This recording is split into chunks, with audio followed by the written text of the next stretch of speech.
সোনা ঘুমালো, পাড়া জোড়লো, বর্গি এলো দেশে, বুলবুলিতে ধান খেয়েছে, খাজনা দেব কিসে। এই রানীমা, এখন দুপুরে আর খেলা করতে হবে না, চল চল একটু ঘুমোতে চল। দুপুর বেলায় কত রোদ্দুর দেখ, এত রোদ্দুরে আর খেলা করতে হবে না।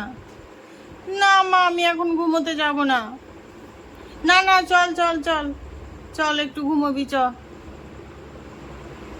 আমার ওই প্রত্যেকদিন মেঝেতে ঘুমোতে আমার ভালো লাগে না। মা, তুমি আমাদের একটা খাট কেনো না, খাটে ঘুমোতে আমার খুব ইচ্ছা করে, প্লিজ একটা খাট কেনো না। আমরা গরিব মানুষ, কোথায় খাট কেনার টাকা পাবো বল। না মা, আমি কোনো কথা শুনবো না। চল চল, ওসব বায়না ছাড়, পরে দেখা যাবে। না মা চল, খাটে ছাড়া আমি আর ঘুমাবো না। আমার ঘুমোতে ভালো লাগে না প্রত্যেকদিন মেঝেতে, আমার খুব ভয় লাগে। পোকামাকড় কানেও ঢুকে যাবে বলে আমার খুব ভয় লাগে, আমি যাবো না, আমি ঘুমোবো না। তো চল দেখি, চেষ্টা করি, চল চল, আমাদের তো টাকা পয়সা নেই, চল আমরা অন্য কিছু ব্যবস্থা করার চেষ্টা করি। চল দেখি কোনোভাবে কিছু করতে পারি কি না। এই বলে রানীর মা খাট বানানোর জন্য আইডিয়া ভাবতে লাগলো, কি করে খাট বানানো যায়। একটু ওয়েট কর, থাম। ঠিক আছে মা। তো চলো দেখে নিই পুতুলের জন্য সিম্পল কিভাবে খাট বানানো যায়। তো তো দেখো, এটাতে কিন্তু একটা জামা ছিল, একটা ড্রেস ছিল।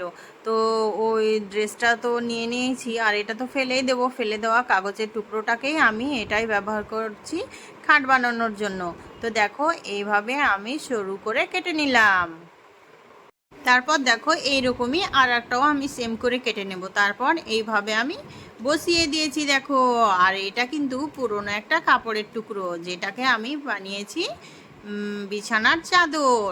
তো এটা দিয়েই কিন্তু সুন্দর হয়ে গিয়েছে, এখানে একদম সেট আপ হয়ে গিয়েছে। আর এটাকে এবার আমি কাটবো, তাহলে আমার খাটের এই অংশটা পুরো আলাদাভাবে সেট হয়ে যাবে। চল আমরা মা মেয়েতে হাতে হাতে আজকে খাট বানাই। ঠিক আছে মা। এই দেখ, আমি তোর জন্য কেমন করে বানিয়েছি, দেখ চাদরটা কেমন হয়েছে, বল বল। ওয়াও মা, খুব সুন্দর হয়েছে। চলো এবার এটা আমরা কাটিং করি একটু।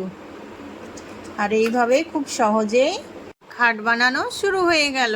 তো দেখো, এখন এইটাকে আমি কেটে আলাদা পার্ট করে দেব, তাহলেই এটা সুন্দর হয়ে যাবে।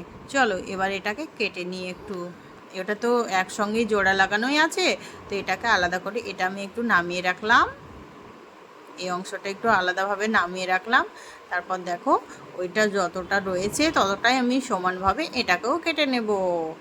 এইভাবে বন্ধুরা, তোমরা কিন্তু নিজেরাও বাড়িতে বাড়িতে এইভাবে পুতুলের জন্য বিছানা বানাতে পারো। দেখো, দুটো কিন্তু হয়ে গিয়েছে সমান সমান। এবার এই দুটোকে এই তো দুই সাইড ধরে যদি আমি একটা সেট করে দিই না, তবে একদম সুন্দর হয়ে যাবে। এই দেখো, টাইটও হয়ে গিয়েছে। আর যখনই আমি বিছানার চাদরটা দিয়ে দেব, তখন কিন্তু আর একটু টাইট হয়ে যাবে, এগুলো কিন্তু খুলবেও না। এই দেখো, হয়ে গিয়েছে। আর এইগুলো কিন্তু সব কিছুই ফেলে দেওয়া জিনিস, আর ফেলে দেওয়া জিনিসগুলো দিয়েই কিন্তু আমরা সুন্দর সুন্দর করে পুতুলের জন্য জিনিস বানিয়ে ফেলতে পারি। আর এই দেখো, ছোট ছোট টুকরোগুলো করে রেখেছি কি জন্য জানো? এইগুলো দিয়ে বালিশ বানাবো। এক সাইড সেলাই করা রয়েছে, আর এর মধ্যে কিছু একটা দিয়ে দেব, তুলো টুলো না হলে কোনো কাপড় দিয়ে দেব, তাহলেই কিন্তু হয়ে যাবে পুতুলের বালিশ। দেখো, ছোট ছোট করে আমি কেটে নিয়েছি, আগেই এইগুলো কেটে নিয়েছি। তারপর দেখো, এর মধ্যে আরও কিছু কাপড়ের টুকরো ঢুকিয়ে দিচ্ছি। এবার করব বালিশ। তো একটা বড় বালিশ বানাবো আর দুটো ছোট ছোট বালিশ বানাবো। তো ছোট বালিশগুলোকে এবার দুই সাইড সেলাই করে দেব। দেখো, কাপড়গুলো ঠিকঠাক করে একটু পুড়ে দেওয়া হলেই কিন্তু এই তো, এবার আমি দুই সাইডটা একটু সেলাই করে দেব। এই দেখো, আমি বালিশ দুটো বানিয়ে নিয়েছি, ছোট ছোট বালিশ, আর এটা করেছি বড় বালিশ। তো কেমন হয়েছে বন্ধুরা, তোমরা কিন্তু বলবে। পুতুলের জন্য বালিশ একদম রেডি। এবার চলো গিয়ে রানীর সামনে নিয়ে যাই। দেখ তোর জন্য বিছানা খাট বানিয়ে নিয়ে চলে আসলাম। দেখ দেখ কেমন হয়েছে, তোর কি পছন্দ হয়েছে বল বল। ওয়াও মা, কি সুন্দর। মা তুমি আমার সোনা মা, এত সুন্দর আমাকে বিছানা করে দিয়েছো, খাট বানিয়ে দিয়েছো, খুব মজা হবে। আজ তো আমি আরাম করে ঘুমোবো। ওয়াও কি সুন্দর লাগছে। ইয়ে আমি উঠে পড়ি খাটে।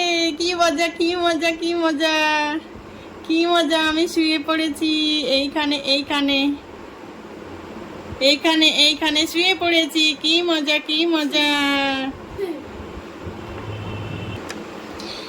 কেমন হয়েছে বল মা, কেমন হয়েছে বল। বালিশগুলো দেখ কত সময় লাগলো আমার এসবগুলো বানাতে।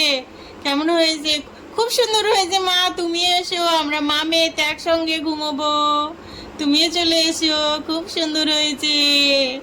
এবার এখানে আরাম করে ঘুমোবো। না রে, আমার অনেক কাজ আছে, আমি কাজগুলো সেরে আসি, তুই এখন আরাম করে ঘুমো। ঠিক আছে মা, আজ তো আমি আরাম করেই ঘুমোবো।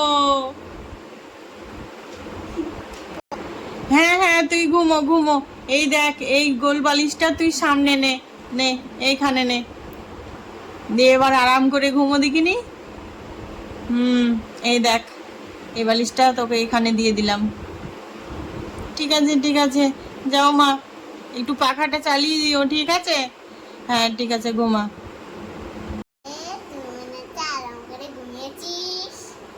হ্যাঁ আরাম করে ঘুমোবই তো। দেখো না কত সুন্দর খাট বানিয়েছে। কে বানিয়ে দিল তোকে? আমার মা বানিয়ে দিয়েছে। কি করে বানালা? কি করে বানালো? এই দেখো কত সুন্দর করে বানিয়ে দিয়েছে। তুমি দেখো না কি করে বানিয়ে দিয়েছে। তোমার পছন্দ হয়েছে নাকি? হ্যাঁ আমাকে নাড়ো না, আমি এখন ঘুমাবো, আমাকে ডিস্টার্ব করো না। আমাদের একই বিছানা। একই বিছানা? উঠে বস দেখিনি। না না না, আমি উঠে বসবো না, আমি এখন ঘুমোবো ঘুমোবো, আমি বসতে চাই না। একটু বসো। না আমাকে ছেড়ে দাও প্লিজ। তাহলে তো ভালো করে শুইয়ে দাও বলছি। আমার মাথা থেকে বালিশটা সরিয়ে নিলে। হ্যাঁ টাটা, আমি ঘুম থেকে উঠে তোমাদের সঙ্গে খেলা করব, ঠিক আছে?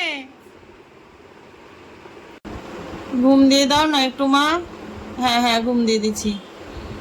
সোনা ঘুমালো পাড়া জোড়লো, বর্গি এলো দেশে, বুলবুলিতে ধান খেয়েছে, খাজনা দেব কিসে। সোনা ঘুমালো পাড়া জোড়লো, বর্গি এলো দেশে, বুলবুলিতে ধান খেয়েছে, খাজনা দেব কিসে।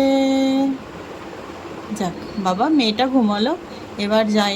বাবা খাটে শোয়ার এত শখ হয়েছে মেয়েটার। যাক মাথায় ভাগ্যিস আইডিয়াটা এসেছিল, না হলে তো আমারও মনটা খারাপ করতো আর মেয়েটাও অনেক মন খারাপ করে ঘুমোতো।